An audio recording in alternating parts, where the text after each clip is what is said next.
বুদ্ধি মনীষা চ মনীষিণাম যৎ সত্য অনুতে নেহ মর্ত না প্রণতি মামৃতম। কলিযুগ পাবন অবতার শ্রী শ্রীকৃষ্ণ চৈতন্য মহাপ্রভু প্রেম পরতত্ত্ব সীমা সংকীর্তন পিতা কলিযুগ জীবের একমাত্র আশ্রয় দাতা শ্রী শ্রী শচীনন্দন নদিয়া বিহারী শ্রী গৌর হরি প্রেম চিন্তামণি দাতা শিরোমণি পরম কারণিক পরম দয়াল পতিতের বন্ধু অক্রোধ পরমানন্দ শ্রী শ্রীল নিতাই চাঁদের মহা অনুকম্পায় শ্রী শ্রী গান্ধার্বিকা গিরিধারীর অহৈতুকী করুণায় ঋতুরাজ বসন্তের শ্রী গোবিন্দ মাসিস্থ মধ্যাহ্নকালীন গৌর গোবিন্দের ভোগ আরাধনা বৈষ্ণব সেবা এবং শ্রী শ্রী হরিনাম সংকীর্তন মহাযজ্ঞের এই যে পরম পাবনী মধ্যাহ্নকালীন ভাগবতীয় ভক্তিযজ্ঞ, সেই ভক্তিযজ্ঞের হরিকথার প্রারম্ভে অস্মাদীয় গুরুপাদ পদ্মে পরার্ধ কোটি দণ্ডবৎ প্রণতি। সমাগত সংকীর্তন আচার্য রসক্য বিদগণ, বৈষ্ণব আচার্য কুলতিলকগণ, মহাপ্রভুর প্রিয় অনুরাগী হরিকথা প্রেমিক সাধুজন, শ্রদ্ধাশীলা ধর্মশীলা দেবী মূর্তি মাতৃশক্তি মাতৃগণ, সকল ভক্তচরণে সশ্রদ্ধ দণ্ডবৎ প্রণতি। এইসা বুদ্ধিমতাং বুদ্ধি মনীষিণাম চ যৎ সত্য অনুদেহ মর্ত না প্রণতি মামৃত। শাস্ত্র বলছেন এ জগতে মনীষা অর্থাৎ শ্রেষ্ঠ বুদ্ধিমান কে? এই জগতে প্রকৃত শ্রেষ্ঠ বুদ্ধিমান ব্যক্তি কে? সাধারণ আমার মতো অজ্ঞজীব মনে করে যাদের জগতে প্রভুত্ব আছে, ঐশ্বর্য আছে, সম্পদ আছে, বাড়ি গাড়ি আছে, ক্ষমতা আছে, বহু জনগণের, আর তিনি প্রভুত্ব করেন, এমন ব্যক্তি বুদ্ধিমান। সবাই শান্ত থাকুন। বলেন বুদ্ধিমান জাগতিক দৃষ্টিতে আমরা তাদের মনে করি যাদের প্রভুত্ব আছে, ঐশ্বর্য আছে, যাদের ভূ সম্পত্তি আছে। কিন্তু শাস্ত্র বলছেন না, এই জগতে যারা সত্যকে ধারণ করতে পারেনি, এই জগতে যারা ধর্মকে, অমৃতকে, ভগবানকে নিজের চরিত্র প্রতিষ্ঠিত করতে পারেনি, তিনি বুদ্ধিহীন। সত্যকে যে ধারণ করতে পারেনি, সত্যের দ্বারা যিনি অমৃতময় ভগবানের অমৃতকে, ভক্তিকে, ভজনকে জীবনে ধারণ করতে পারেননি, তিনি বুদ্ধিমান নন। শাস্ত্রের পরিভাষা আমাদের জগতের ভাষার মতো নয়। এই মরণশীল অনিত্য দেহ দ্বারা, খুব ধ্যান দিয়ে শুনুন, কারা বুদ্ধিমান? এই মরণশীল ক্ষণভঙ্গুর মনুষ্য দেহ পেয়ে যারা সত্যকে, সৎকে, অমৃতকে, ঈশ্বরকে, ভক্তিকে লাভ করতে পেরেছেন, এরাই বুদ্ধিমান। কারণ এই জগতে আপনি যা কিছু ভজনের বাইরে, সত্যের বাইরে, আরাধনার বাইরে যা কিছু অর্জন করেছেন, ওটা এক সময় কাজে লাগে না। আচ্ছা, বাংলাদেশের অর্থ আপনি ভারতবর্ষে গিয়ে চালাতে পারবেন? ওখানে রুপিতে রূপান্তর করতে হবে। আপনি বিদেশে গেলে ডলার ছাড়া বাংলাদেশের টাকা চালাতে পারবেন? ওখানে ওটি অচল। ঠিক তেমনি আপনি অর্থ, বাড়ি, গাড়ি, স্ত্রী, পুত্র যা কিছু সংসারে বিত্ত বৈভব জোগাড় করেছেন, এতে আপনার বুদ্ধিমানত্ব বলা যাবে না, শাস্ত্র বলেনি। কারণ মৃত্যুর পরে এগুলি কোনোটাই আপনার কাজে ওপারে লাগবে না। এই দেশের টাকা ভারতবর্ষে চালাতে পারবেন না রুপি রূপান্তর না করলে। ইংল্যান্ডে গেলে বাংলাদেশের 1000 টাকা 2000 টাকার নোট চলবে না, ওখানে ডলার করতে হবে। তেমনি এই দেশে বাড়ি, গাড়ি, স্ত্রী, পুত্র, ধন, ঐশ্বর্য, মান, মর্যাদা পরকালে এগুলি চলবে না, ওখানে আপনার কোনো কাজে আসবে না। তো আপনি কিসের বুদ্ধিমান? বুদ্ধিমান তিনি যিনি মনুষ্য জন্ম ক্ষণভঙ্গুর অল্প সময়ে জগতে এসে সত্যকে জেনেছেন, ঈশ্বরকে লাভ করেছেন, ভক্তিকে জীবনে গ্রহণ করেছেন, যে তার কাজে লাগবে। আচ্ছা, একটা দৃষ্টান্ত দেই, আস্তে একটা দৃষ্টান্ত দেই। এখন লাইট টাইট লাগানোর প্রয়োজন নেই, শুনুন। ঠাকুর বিশ্রাম হয়ে গেছে, অল্প সময় হরিকথা, এখন ভজন না, এখন ভোজনের সময়। অল্প সময়ে আমরা ভোজন এবং ভজন একসাথে হলে ভালো হয়, সেটি ধ্যান দিন।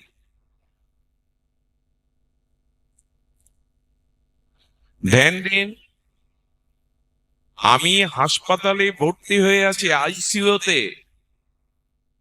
এখন আমি যে বাড়ি, গাড়ি, স্ত্রী, পুত্র আর ধন সম্পদ, ব্যাংক ব্যালেন্স, সোনা দানা ওইখানে কাজে আসে? স্ত্রীকে যেতে দেবে না, ওর মধ্যে বেশিক্ষণ থাকতে দেবে না। যদি বলে আমার চেক গুলো আনো, আমার দলিল গুলো আনো, আমার টাকা সোনা দানা গুলো আনো, আমার ব্যাংক ব্যালেন্স গুলো আনো, ওখানে কাজে লাগবে কোনো? করলেন কি সারা জীবন? যা পরকালে আপনার উদ্ধারের কারণ হয়, সেই সত্য, ভক্তি, ভজন, এটাই বুদ্ধিমানের কাজ। কিন্তু এই বুদ্ধিটা কে দেবে আপনাকে? খুব মার্মিক একটা কথা শুনুন, ধ্যান দিন এদিকে।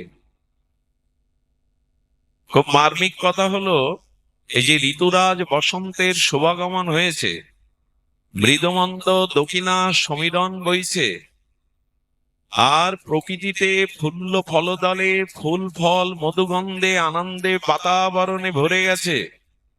কিন্তু এই বসন্ত এসেছে, এটা কাক জানায়, কাকড়া জানায়, না কোকিল জানায়? কে জানায়? কেন কাক বা কাকড়া জানায় না বসন্ত এসে গেছে? কে জানায়? কোকিল তার কলকুঞ্জনে জানিয়ে দেয় বসন্ত দুয়ারে। তেমনি আপনার জীবনে প্রকৃত মঙ্গল, প্রকৃত কল্যাণ, এটা সংসারে কে জানায়? কে জানায় যে কিসে আপনার মঙ্গল, কিসে আপনার কল্যাণ, কিসে আপনার উদ্ধার? এটা কে জানাবে? এটা জানাবে সাধুগণ, শ্রীগুরু বৈষ্ণবগণ, আর কেউ জানাবে না। বসন্ত এসেছে এটা কোকিল জানায়, কাক জানায় না, কাকড়া জানায় না। কোকিলের পঞ্চম কুহুতানে জানিয়ে দেয় বসন্ত দুয়ারে। ফুল্ল ফুল দলে দক্ষিণা সমীরণে মধুগন্ধে মধু আনন্দে বসন্তের সংবাদ কোকিল দেয়, কাকড়া দেয় না, কাক দেয় না। তেমনি আপনার জীবনের প্রকৃত মঙ্গল, প্রকৃত কল্যাণ জানিয়ে দেয় সাধুগণ, মহন্তগণ, ভাগবতগণ, অন্য কেউ জানাতে পারে না। সেই সাধু সঙ্গই হলো আমাদের মূল উপজীব্য। আচ্ছা, আপনাদের কাছে একটা প্রশ্ন। আপনার বাইরে জগৎ জোড়া সুনাম, বাইরে আপনি বড় চেয়ারের অধিকারী, হাজার হাজার লোক আপনাকে মালা চন্দন প্রশংসা করে, অর্থাৎ আপনি বাইরে সুখী, ঘরে সুখী না। আর একজন ঘরে সুখী, বাইরে কোনো সুখ নেই। প্রকৃত সুখ কার? প্রশ্নটা আপনাদের কাছে, প্রকৃত সুখী কে? কেন জগৎ জোড়া সুনাম, আপনার বড় পদমর্যাদায় বসেছেন, সকলে মালা চন্দন প্রশংসা করে, বলে না, ঘরে যার সুখ নাই তার জগৎ জোড়া সুখ সুখ নয়। আপনি জগতের সবার কাছে সুখ সম্মানের পাত্র, বাড়ি গিয়ে দেখলেন ছেলে রাগ আসক্ত হয়ে পড়ে আছে, সুখী হবেন? বাইরের সুখে সুখী হবেন? স্ত্রী বলছে তোমাকে ওই বসে বসে অন্ন দেওয়ার সময় আমার নেই, পারলে খেয়ে নাও, আমি আমার মতো। বাইরের হাজার কোটি সুখ আপনাকে সুখ দেবে না যদি ঘরে আপনি সুখী না হন। ঘর সুখ পাওয়ার উপায় কি? আজ আমরা বাইরে বেশ সুখী, এখন ঘুরে বেড়াই, মনে করি পরম সুখী পরমানন্দে আছে। ঘরের সুখ চাই, যার ঘরে সুখ নাই তার জগৎ জোড়া সুখ ব্যর্থ, বৃথা। ঘরে সুখ আসে কি করে তা জানা নাই। জানা আছে টাকা, অর্থ, বাড়ি, সম্মান। আমরা তাদেরকেই বুদ্ধিমান বলি। যে ঘরে সুখ খুঁজে পায়, ঘরকে সুখময় আনন্দময় করতে পারে, ইনি বুদ্ধিমান। অভাব থাকুক, কুড়ে ঘর থাকুক, কিন্তু যদি শান্তি থাকে ওটাই আপনার স্বর্গ। সেই ঘরের সুখ কি করে আসে শুনুন, খুব লক্ষ্য রেখে শুনুন। ঘরের সুখটা কি করে আসবে? জীবনে প্রকৃত প্রাপ্তি, ঐকান্তিক মঙ্গল, কল্যাণ কি করে আসবে? প্রকৃত বুদ্ধিমানকে এজন্য প্রয়োজন ভগবত ভজন। ভজন বিনা, ভাগবত অনুভূতি বিনা, হরিকথা হরিনাম বিনা এ জীবনের শান্তি, মঙ্গল, কল্যাণ আসতে পারে না। কিন্তু একটা প্রশ্ন আপনাদের আসতে পারে, যিনি ভগবত চরণে সমর্পিত হয়ে সত্য সদাচারী হয়ে ভজন সাধন করছেন তিনিও কোটিপতি হন, আর যিনি ভগবানকে মানেন না তিনিও কোটিপতি হন। পার্থক্য কোথায়? আচ্ছা, যিনি ভগবানের চরণে সমর্পিত হয়ে ভজন জীবন, আরাধনাময় জীবন যাপন করেন, আর যিনি ভগবানের ভজনই গ্রহণ করেন না, ভগবত বিমুখ, ভজন বিমুখ, তার বাড়িতেও সোনা দানা টাকা পয়সা সুন্দরী আছে, যে ভজন করে তারও আছে। পার্থক্য কি? কেন ভজন করতে যাব? বোঝা যায় আমার কথাগুলি? একটু সহজ করে বলছি, আমরা বুঝতে হবে, অনুধাবন করতে হবে। আমি ভগবানের শরণ গ্রহণ করি, আমারও বিপদ আছে, অ্যাক্সিডেন্টে আমার পরিবারের কেউ মারা যায়, দুঃখ কষ্ট পায়, রোগ অসুখ হয়। যে ভজন করে না তারও হয়। ভজন করতে যাব কেন? কেন ভজন করব? ভগবানের শরণে চরণে শরণ না নিলেও কোটিপতি হই, শরণ নিলেও কোটিপতি হই। নেওয়াটার সার্থকতা কি? আমার বাড়িতে বিপদ আপদ অপমৃত্যু অ্যাক্সিডেন্ট আছে, যে কৃষ্ণ শরণ নেয় তারও আছে, নিতে যাব কেন?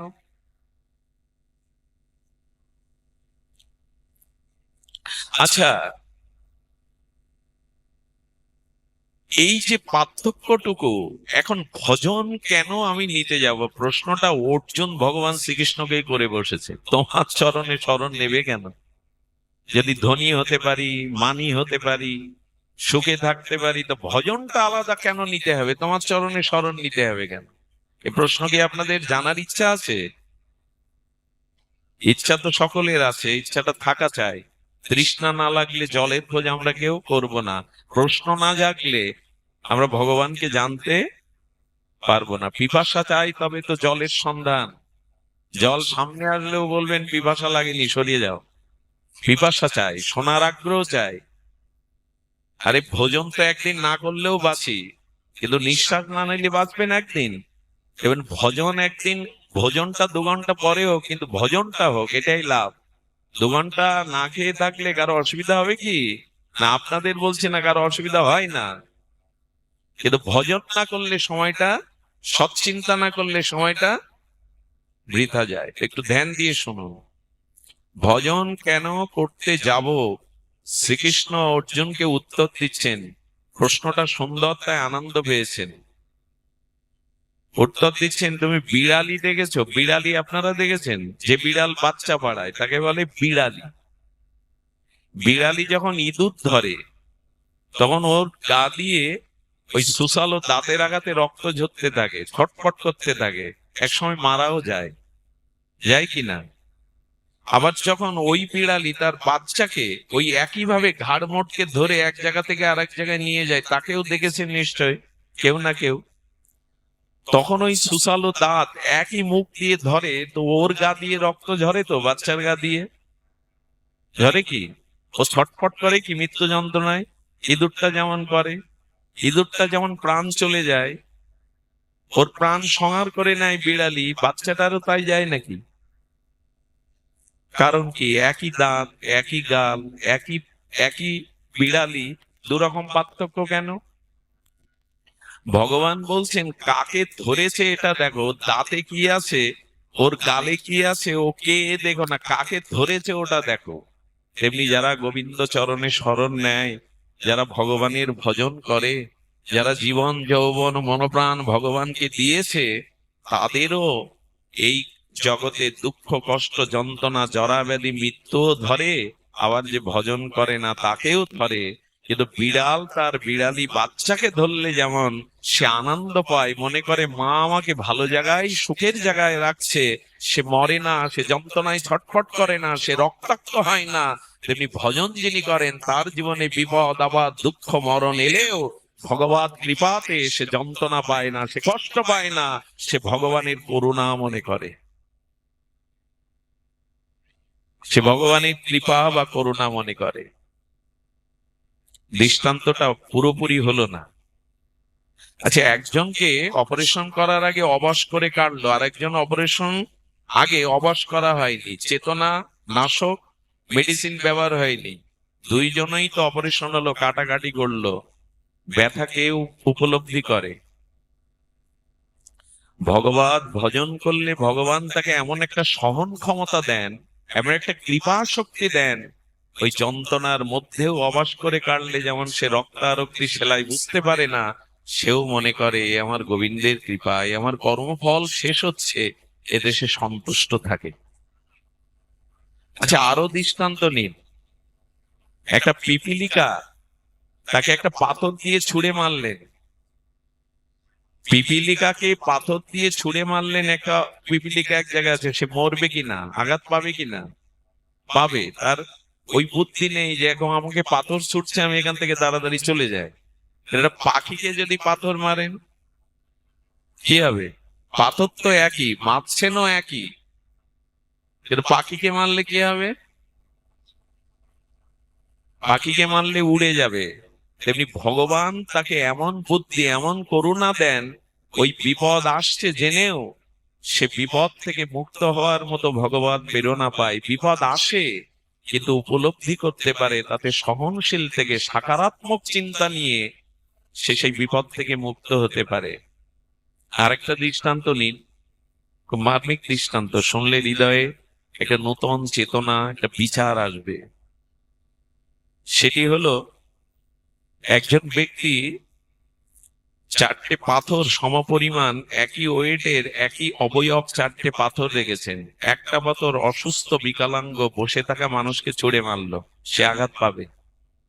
আর একটা মানুষকে মারলে সে সুস্থ, মাথাটা সরিয়ে নিল, পাথরটা চলে গেল, গায়ে লাগলো না।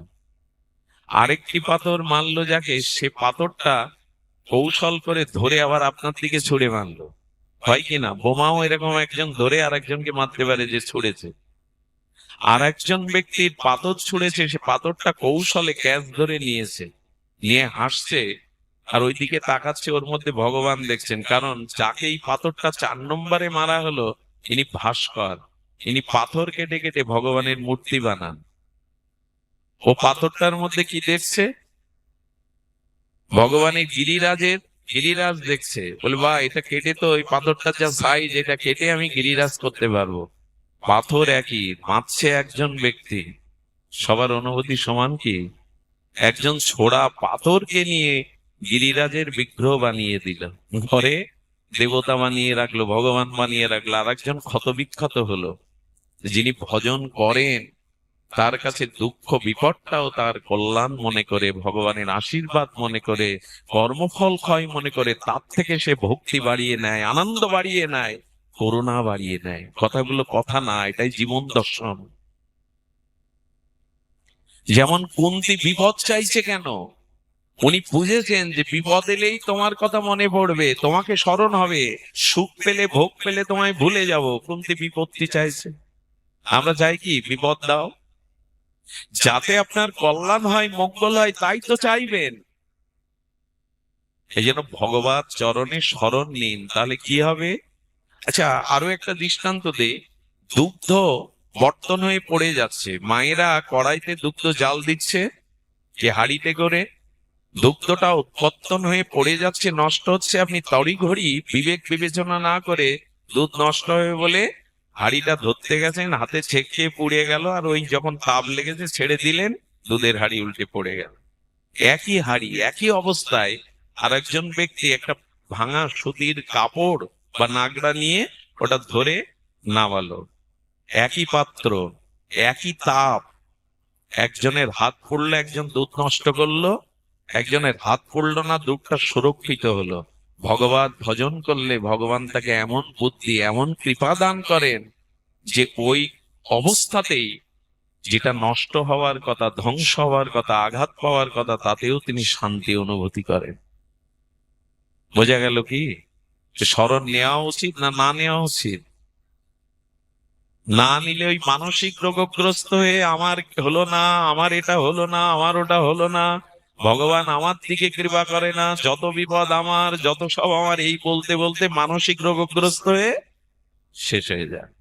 কিন্তু ভজন করলে বলে দাও, বিপদ দাও ভগবান, আমি রাজি আছি, আমার কর্মফল যদি শেষ হয়, বিপদ এলে যদি তোমার কথা মনে পড়ে, তবে তুমি বিপদ দাও।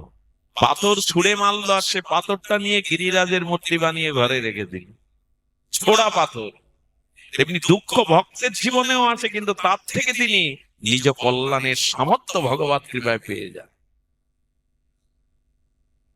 কিন্তু ভজন আমরা করছি বটে, এই ভজনে কল্যাণ আসবে কি করে? আসবে ভগবত কৃপায়। ভগবানই বুদ্ধি চোখ দান করবেন। এই বুদ্ধির দ্বারা আপনি সত্যকে, অমৃতকে, ভজনকে জীবনে গ্রহণ করে মঙ্গলের অধিকারী হবেন। আমি ঘরের সুখের সন্ধানের কথা বলছিলাম, কি করে আসে শুনুন। সময় অল্প, আমরা সার সংক্ষিপ্ত সংকেত বিষয়গুলোই শুধু তুলে ধরি। আমি আগেও বলেছি, আপনাদের বহুবার শুনিয়েছি, এই তল্লাটের যদি আপনি সেরা ধনীমানি হন, এই তল্লাটের না, আপনি একটা বিভাগের যদি প্রধান হন, আপনি দেশের যদি রাষ্ট্রনায়ক হন, আপনি সমগ্র বিশ্বের যদি প্রভুত্ব আর চক্রবর্তী সম্রাট হন, শুধু পৃথিবী না, আপনি যদি দেবরাজ ইন্দ্রের পদেও বসেন, স্বর্গের দেবরাজ ইন্দ্র, আপনি যদি ব্রহ্মারও পদ পান, আমি লিখে দিতে পারি সুখী হতে পাবেন না, শান্তি পাবেন না, যতদিন ভগবত ভজনে ব্রতী না হবেন আপনি। প্রমাণহীন। এই গ্রামের শ্রেষ্ঠ ধনী যিনি, তার বাড়ি যান, ভজন না করলে তিনি সুখে আছেন এমন নাই। ঘরে তাকিয়ে দেখুন, শান্তি নাই। টাকা হলেই শান্তি হবে এ কথা বিশ্বাস করি না। আচ্ছা, যিনি রাষ্ট্রনায়ক, সবসময় সেও কি শান্তি পায় জীবনে? যিনি প্রধানমন্ত্রী, রাষ্ট্রপতি, তিনি শান্তি পান? মাঝে মাঝে তাদের পলায়ন করতে হয়, ফাঁসিতে ঝুলতে হয়, বদনাম নিতে হয়। আচ্ছা, দেবরাজ ইন্দ্র হলেও কি সুখ আছে? মাঝে মাঝে দেবরাজ ইন্দ্র এমন কর্ম করেন যে অভিশপ্ত হয়ে স্বর্গরাজ্য থেকে তাকে তাড়িয়ে দেয় অসুররা। ব্রহ্মারও মৃত্যু আছে, ব্রহ্মা একদমই শেষ হয়ে যায়। একমাত্র প্রকৃত কল্যাণ যদি ভগবত ভজনে ব্রতী হতে পারে। সুখ ভগবান ছাড়া, শান্তি ভগবান ছাড়া আসে না, আসবে না। এই জন্য ভগবত ভজন প্রয়োজন। এই ভজনহীন জীবন অসতীর জীবন, আর ভজনময় জীবন সতীর জীবন। দেখবেন সতী কুস্ত্রী হোক, সুস্ত্রী না হোক, কিন্তু যে সতী সে নিজেও শান্তি পায়, তার পতি দেবতাকেও জীবনে শান্তি দেয়। কিন্তু যিনি অসতী, তিনি যতই সুন্দরী হন, মনোরমা হন, তিনি নিজেও কখনো সুখ পান না, অন্য পুরুষকেও কখনো সুখী করতে পারে না। ভজন জীবনটা সতীর জীবন, আর ভজনহীন জীবন অসতীর জীবন। ভাগবত বলছেন ভজনে কল্যাণটা কি, মঙ্গলটা কি, এটাই অনুধাবন করতে হবে। ঘরের সুখের কথা আপনাদের জানাচ্ছিলাম। বাইরে সুখ সুখ নয়, ঘরের সুখটি সুখ। সেই সুখ কি করে আসবে? আপনারা জানেন, আপনি পূর্ব জন্মের কোন পূর্ণ, খুব ধ্যান দিতে হবে, কথাটি হৃদয়ে লিখে নিন। কিছু কিছু কথা আছে হৃদয়ে বাঁধিয়ে রাখতে হয়। চলার পথটা খুব আপনার সুগম হবে, নিষ্কণ্টক হবে, আপনি লক্ষ্যে পৌঁছাতে পারবেন। দেখুন, ভগবান বলছে, যারা দান ধ্যান তীর্থযাত্রা অন্নদান, বস্ত্রদান, গৃহদান, অসুস্থকে ঔষধ দান, কন্যাদায়গ্রস্ত পিতাকে সহযোগিতা করা ইত্যাদি তীর্থযাত্রা যাগযজ্ঞ করলে পুণ্য হয়। আর এই পুণ্য অধিক সঞ্চয় হলে মানুষ ধনী হয়, মান পায়, জাগতিক সুখ পায়। আছে না, গীতায় বলা আছে যে এ জন্মে পুণ্য সঞ্চয় করে তাকে আমি ধনীর গৃহে পাঠাই, তাকে যোগীর গৃহে পাঠাই না। তার মানে আপনি এই জগতে যে সুস্থ শরীর পেয়েছেন, এটা পূর্বজন্মের পূর্ণকৃত ফল। খুব ধ্যান দিতে হবে। আপনি যে সুন্দর রূপ যৌবন পেয়েছেন, নিরোগ শরীর পেয়েছেন, এটা কিসের দান? কেউ বিকলাঙ্গ, কেউ বা একটি অঙ্গ নাই, অঙ্গহীন, কেউ জরাব্যাধিগ্রস্ত, আপনি সবল আর পূর্ণ অবয়ব, পূর্ণ সুস্থ শরীর পেয়েছেন, এটা পূর্ণ করেছিলেন, তার দান। আচ্ছা, আপনি ধনী হয়েছেন, মানী হয়েছেন, আপনি সুন্দর হয়েছেন, রূপবান হয়েছেন, রূপবতী হয়েছেন, সব কিছু পূর্ণকৃত রাশি জমা ছিল, তার জন্য পেয়েছেন। এই জগতে একজন হাত পাতে ভিক্ষা চায়, আর একজন ওপর থেকে উপরের হাত দিয়ে ভিক্ষা দেয়। এ দুজনের প্রাক্তন পূর্ণ কর্মের ফল। যা কিছু আমরা পাচ্ছি আমাদের পূর্ব কর্ম ফল। আমি কুল গাছ রোপণ করেছি, ওর থেকে আম পাবো না। আমি কাটা গাছ লাগিয়েছি, ওর থেকে গোলাপ ফুল পাবো না, কাটাই পাবো। তেমনি আমি যা যা কর্ম করেছি সেই কর্মের পুণ্যকৃত, সেই কর্মের পূর্ণ ফলই পাচ্ছি।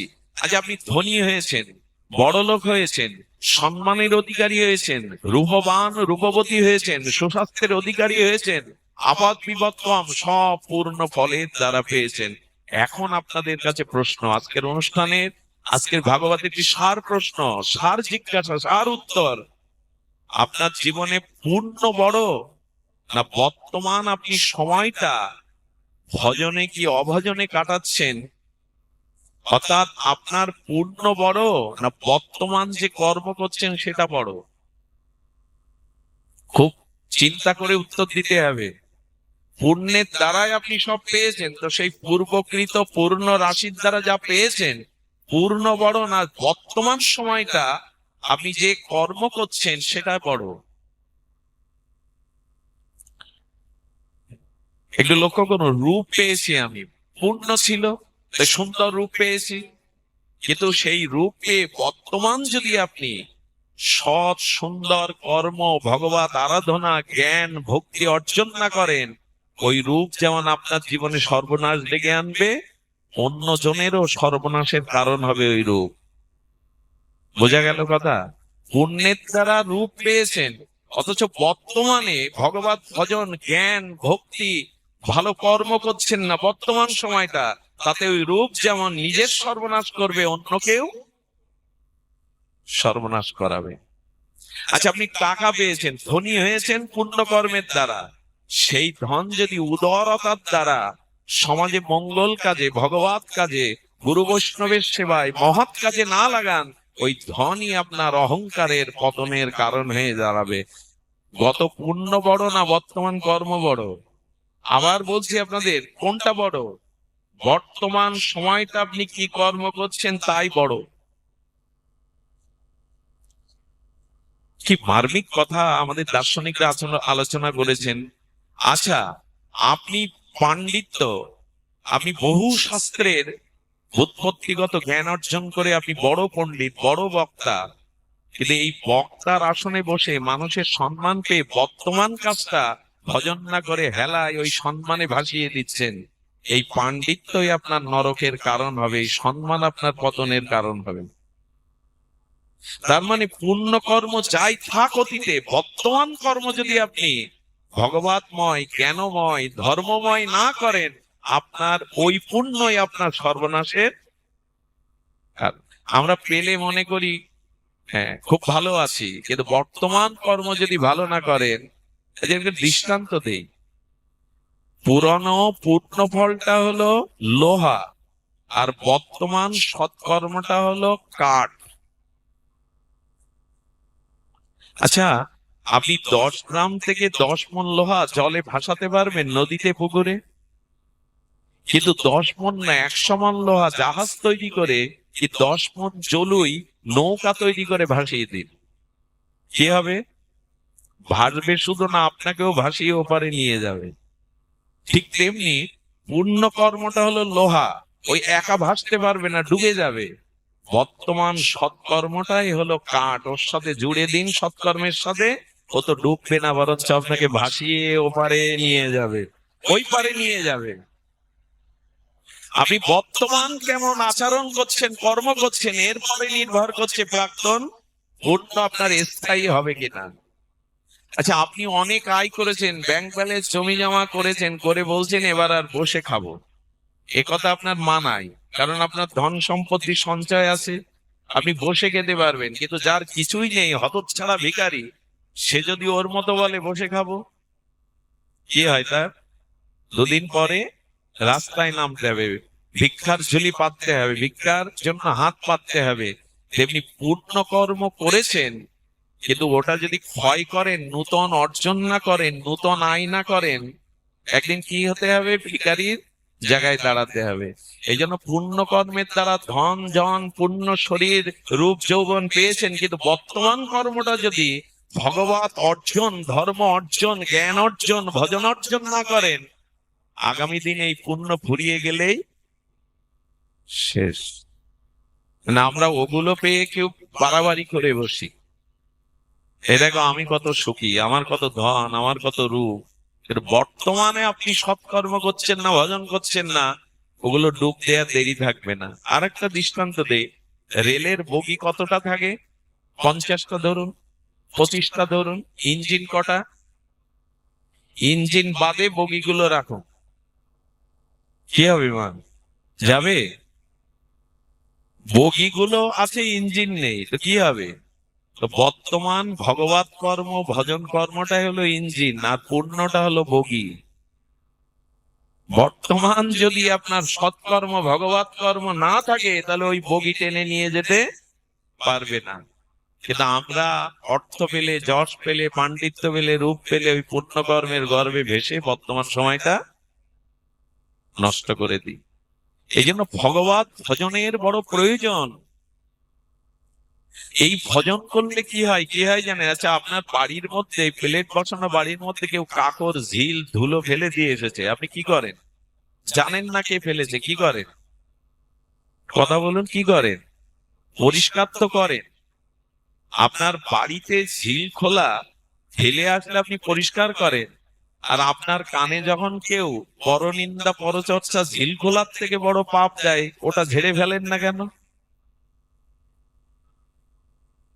ওইটা কেন ঝেড়ে ফেলেন না? ভাগবতে আসতে হবে ওই জন্য, যে যা পরনিন্দা পরচর্চা পরনিন্দন যেন আমি ঝিল খোলাগুলো আমার ঘরে না রাখি। এই জ্ঞানটা ভগবত থেকে আসে, অন্য থেকে আসে না। এই জন্য সুধীজন, আজকের আলোচনায় আমি আপনাদের যেটা বলতে চেয়েছি, সেটা হলো ঘরের সুখ তখনই হবে যখন আপনি বর্তমান সময়টা ভজনে কাটাবেন। বর্তমান সময়টা আপনি ভগবত ভক্তিতে, ভজনে, সৎকর্মে কাটাবেন।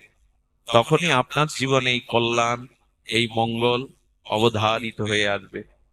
সময় তো নাই, দেরিতে পৌঁছেছি, তারপরেও আপনাদের জন্য যেটা বলবার, ভজনে আসুন। ভগবত ভজনে আসতে গেলে যেটি সব থেকে বড় প্রয়োজন, সেটি হলো জীবনে, ওই যে বললাম, বসন্ত আসলে কোকিল জানায়, কাক জানায় না, তেমনি আপনার জীবনে এই বসন্তময়, এই অমৃতময়, সত্যময়, সুন্দরময় ভগবত ভজন আসতে পারে যদি সাধু সঙ্গ করেন, ভক্ত সঙ্গের আশ্রয় নেন, তবে এর মধ্যে দিয়ে আপনার বসন্তের বার্তা জানিয়ে দেবে। এই জন্য শাস্ত্র বারবার বলেছেন যে সাধু সঙ্গ চায়। সাধু সঙ্গ ছাড়া জীবের পরমাত্মিক কল্যাণ হবার কোনো সম্ভাবনা নাই। ছোট একটা কথা বলি, নৌকা পেয়েছেন আপনি, তরণী পেয়েছেন, নৌকা মাঝি পেয়েছেন, কিন্তু আপনি মাছ দরিয়ায় গিয়ে, মাছ গঙ্গায় গিয়ে আপনি ভুলে ডুবে মরলেন, ঝাঁপ দিয়ে ডুবে মরলেন। ইনি বুদ্ধিমান? কথা বলেন, ইনি বুদ্ধিমান? এদিকে ধ্যান দিন, ইনি বুদ্ধিমান নন। নৌকা পেয়েছিলেন, মাঝি কান্ডারি পেয়েছিলেন, কিন্তু মাঝ গঙ্গায় এসে আপনি ওখানে ঝাঁপ দিয়ে ডুবে মরলেন, আপনি বুদ্ধিমান নন। ঠিক তেমনি এই ভব সংসার পাড়ি দিয়ে ভগবানের চরণে পৌঁছাতে হবে, নিত্য স্বরূপ ধামে পৌঁছাতে হবে। এই দেহটা নৌকা, আর সদ্গুরুকে মাঝি করে পেয়েছি। এর পরেও যদি ডুবে যায়, এর পরেও যদি উদ্ধার না হতে পারি, ওপরতে না হতে পারি, আমরা কি খুব বুদ্ধিমান? আমরা মহৎ বিনষ্টি করলাম। নৌকা পেয়েও, মাঝি পেয়েও আপনি পার হতে পারলেন না, মাঝ গঙ্গায় ডুবে মরলেন। আপনি মহৎই নষ্ট হলেন, মহৎ বিনষ্ট হলেন। তেমনি গুরু পেয়ে, শ্রী গুরু পেয়ে, বৈষ্ণব পেয়ে, হরি কথা পেয়ে, হরি নাম পেয়ে, আর এই দেহরূপ তরণী পেয়ে আপনি ভগবানের স্বরূপ ধামে, ভগবত চরণে পৌঁছানোর চেষ্টা করলেন না, এই সংসার কামনা বাসনায় ডুবে মরলেন। আপনি বুদ্ধিমান না। কবিগুরু রবীন্দ্রনাথ একটি শব্দ উচ্চারণ করেছিলেন, এই ঋষি কবি, বঞ্চিত করে বাঁচালে মোরে।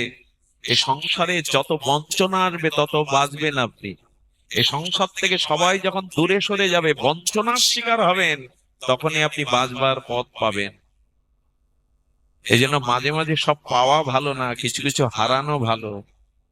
মাঝে মাঝে বঞ্চিত হওয়া ভালো, সবকিছু চাইলেই পেলে জীবন নষ্ট হয়ে যাবে। মাঝে মাঝে বঞ্চিত হন, এই বঞ্চিতই আপনাকে বাঁচিয়ে দেবে, পথ খুলে দেবে। তার ছোট্ট একটা দৃষ্টান্ত দিয়েই পাঠ বিশ্রাম করি। বঞ্চিত হলেই বাঁচা যায় কেমন জানেন? আমাদের এক আচার্য, শ্রীনিবাস আচার্য প্রভু, তিনি শীতল বটবৃক্ষের ছায়ে অন্তরঙ্গ ভক্তদের নিয়ে ভাগবত পাঠ করছেন। আর এদিক দিয়ে কি করেছেন, তখনকার দিনে এক সুদর্শন যুবক, কি তার রূপ, কি তার যৌবন, আর তিনি গন্ধর্বের মতো এই সুদর্শন যুবক বিবাহ করে পালকিতে, এক পালকিতে বধূ, নববধূ, এক পালকিতে, আর এই বর বেশে যুবক আসছেন। তখনকার দিনে পালকি ছিল বাহন। সত্য ঘটনা শুনুন। সেই বাহন পালকিতে আসতে আসতে যারা বেহারা ছিল, মাঝে মাঝে তারা একটু বিশ্রাম নিত।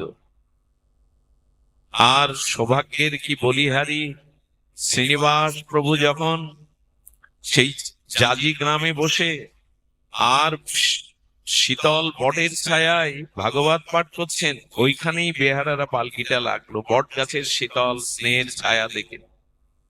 আর উনি পালকি থেকে নেমে একটু শরীরটা একটুখানি তার বিশ্রাম পাবে বলে পালকি থেকে নেমেছেন। নেমে দেখছেন শীতল বটের ছায়া, এক জ্যোতি পুঞ্জময় দেহে কে যেন আচার্য ভাগবত করছেন তার কিছু শিষ্যদের নিয়ে।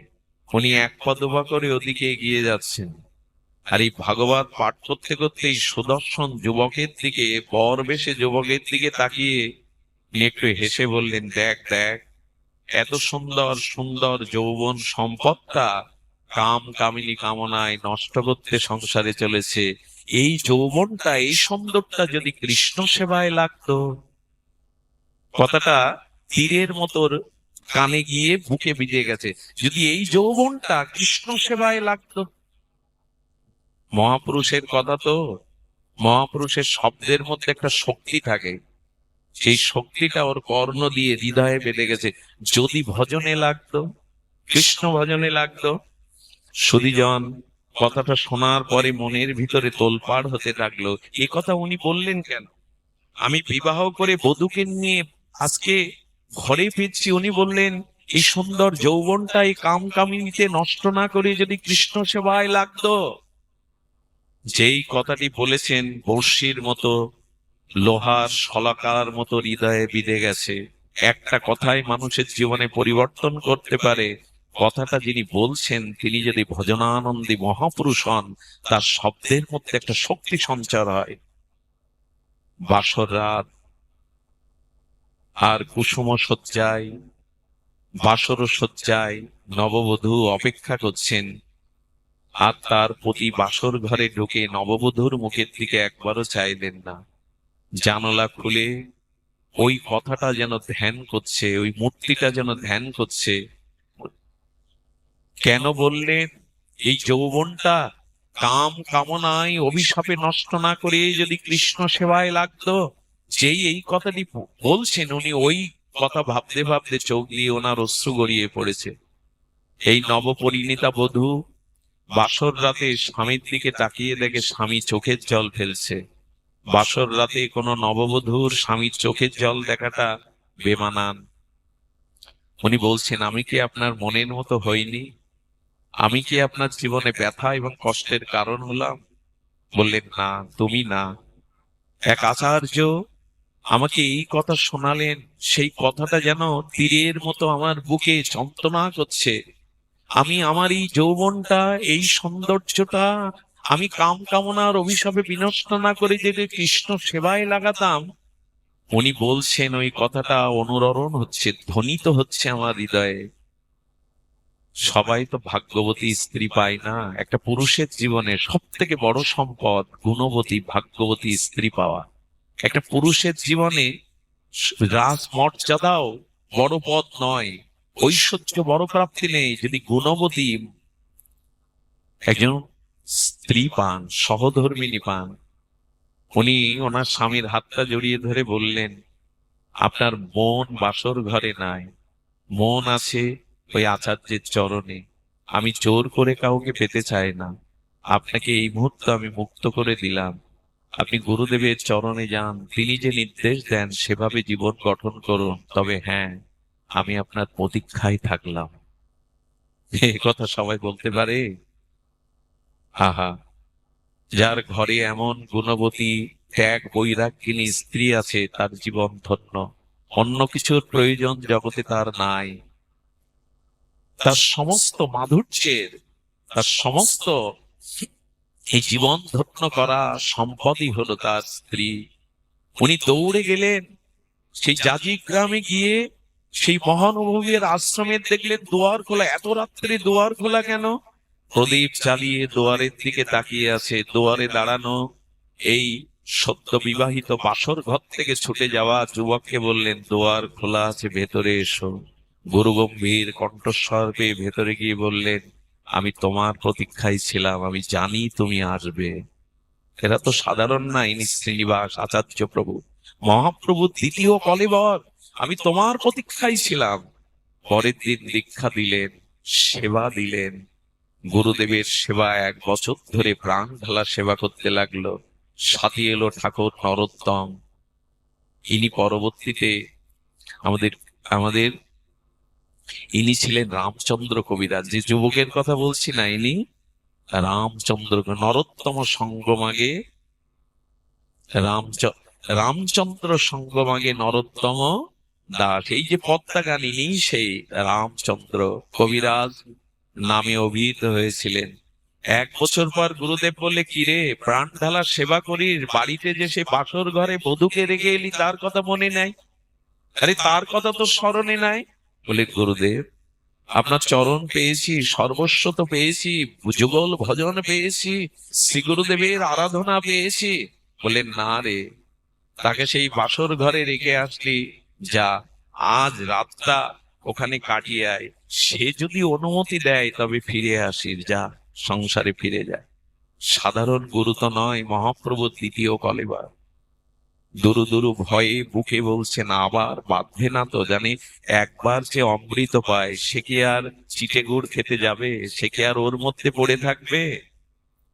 আরে সাধারণ মাছিরা ঘা ফোড়া ক্ষত স্থানে পুজ রক্ত খায়, মৌমাছি ওই স্থানে বসে না, মৌমাছি ফুলে বসে। সব মাছি সমান না। একবার যে গৌর গোবিন্দের নাম রস, প্রেম রস, ভজন রস, এই নিগুড় সেবা রস পেয়েছে, সে জগতের কোনো কামনার দিকে আত্মার দৃষ্টি নেই। দুরু দুরু ভয়ে গৃহে এসে সন্ধ্যা হয়ে গেছে। গুরুদেব বলেছেন, গুরুর আজ্ঞা বলবান। এসে সন্ধ্যাবেলায় দেখছে গলে আঁচল দিয়ে লাল পেড়ে সাদা খড়ের শাড়ি পরে তুলসী তলায় দীপ দিচ্ছে, আর ভগবানকে বলছে সে যেখানে থাকুক যেন গুরু চরণে ভগবান ভজনেই থাকে, তুমি তাকে ভজনে রেখো। চিন্তা করতে পারে, এটাই তার মন্ত্র। এ কথা শুনে ওর চোখে জল এসে গেছে। পেছন থেকে বলছেন, সাড়া দিয়ে বলছেন, আমি এসেছি। ঘরে নিয়ে গেলেন, তাকে স্নান আদি করিয়ে ভোগ রাগ করিয়ে প্রসাদ পাইয়ে বিছানায় এনেছেন। দুরু দুরু ভয়ে বলছেন, গুরুদেব বলেছে ও যদি অনুমতি না দেয় ফিরে আসবি না। স্ত্রী কি বলল জানেন? সেই শোকময় শয্যায় এসে হাত ধরে বললেন, আপনি তো গুরুদেবের আশ্রমে 1 বছর ভজনে কাটালেন, আজ রাতটা না ঘুমিয়ে আপনি বলবেন ভজনের মহিমা কেমন, গুরু মহিমা কেমন? আমাকে আপনার ভজন জীবনটা শোনান না। সারা রাত ধরে দুইজন ভগবান ভজনের তরঙ্গে ভেসে গেল। গুরুদেবের মহিমা, বিগ্রহ সেবার মহিমা, ভজন মহিমা বলতে বলতে চোখ দিয়ে জল ঝরছে। কখন যে ভোর শুভ সময়টা, আনন্দের সময়টা খুব দ্রুত চলে যায়। কখন যে পূর্ব দিগন্তে বিবাহ পরিশেষে অরুণ রাগে আর দীপ্ত হয়ে উঠেছে পাখির প্রভাতীর ভৈরবী রাগে কলকাকলিতে জানিয়ে দিল ভোর হয়ে এসেছে। স্ত্রীকে বলছে, এবার অনুমতি দাও, গুরুদেবের আঙিনাটা ঝাড়ু দেওয়ার সময়, অনুমতি দাও। স্ত্রী বললেন, যদি যেতে হয় যাবে, কিন্তু এমন হরিকথায় দুজন চোখের জলে ভেসেছে, দুজনের দেহাবেশ নেই, স্ত্রী বা পুরুষ বোধ নেই, ভক্ত মনে করে দুজন দুজনকে আলিঙ্গন করেছে। যেই আলিঙ্গন করেছে ওনার রক্তিম সিঁদুর গুলো ওনার মুখে লেগে গেছে। ওনার তো ওদিকে খেয়াল নেই, ভক্ত বেশে কাম বেশে নয়, প্রেমে দুজন দুজনকে আলিঙ্গন করেছে, দেহ বেশ তো নাই। সারা রাত হরিকথা হরিভজনের কথা শুনে দৌড়ে যখন গেছে, নরোত্তম ঠাকুর ঝাড়ু দিচ্ছিলেন, একটু দেরি থেকে উনি আঙিনা ঝাড়ু দিচ্ছেন, শ্রী গুরুদেবের আঙিনা। ওর দিকে তাকিয়ে বলছে, কোথায় গিয়েছিলে? গুরুদেব আজ্ঞা করেছিলেন গৃহে যেতে। দেখে সারা মুখে সিঁদুর লেগে আছে। বলো, বাহ, বেরিয়ে যাও, অসুচি অপবিত্র কোথাকার, বেরিয়ে যাও, এই বেশেই মন্দিরে ঢুকেছো। ও তো কিছু বুঝতে পারছে না। বললেন, বন্ধু, এই সেবাটা আমার, এই দেখুন সেবাই কত অনুরাগ, ঝাড়ুটা আমায় দাও, এই সেবাটা আমার, এটা তোমার নয়। বলে, আবার গুরু সেবা করতে এসছে, আশ্রমের সেবা, বেরিয়ে যাও। যদি তুমি আমার কথা না শোনো, এই ঝাড়ু দিয়ে ফিরিয়ে, বন্ধু তো দেখছে মনে হয় অপবিত্র, হ্যাঁ, সঙ্গ করে এসছে, এই অপবিত্র ভেবে যখন যাচ্ছে না, বারবার অনুরোধ করছে, ঝাড়ুটা দাও, এই সেবা কার্যটি আমার। ঝাড়ু দিয়ে পিঠে দুটো বাড়ি মেরেছে।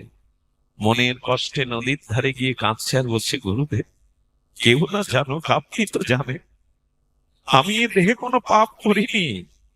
আমি সারা রাত তাকে নিয়ে গুরু মহিমা ভজন মহিমা বলেছি, আমার মধ্যে বিন্দু মাত্র পাপ স্পর্শ করিনি।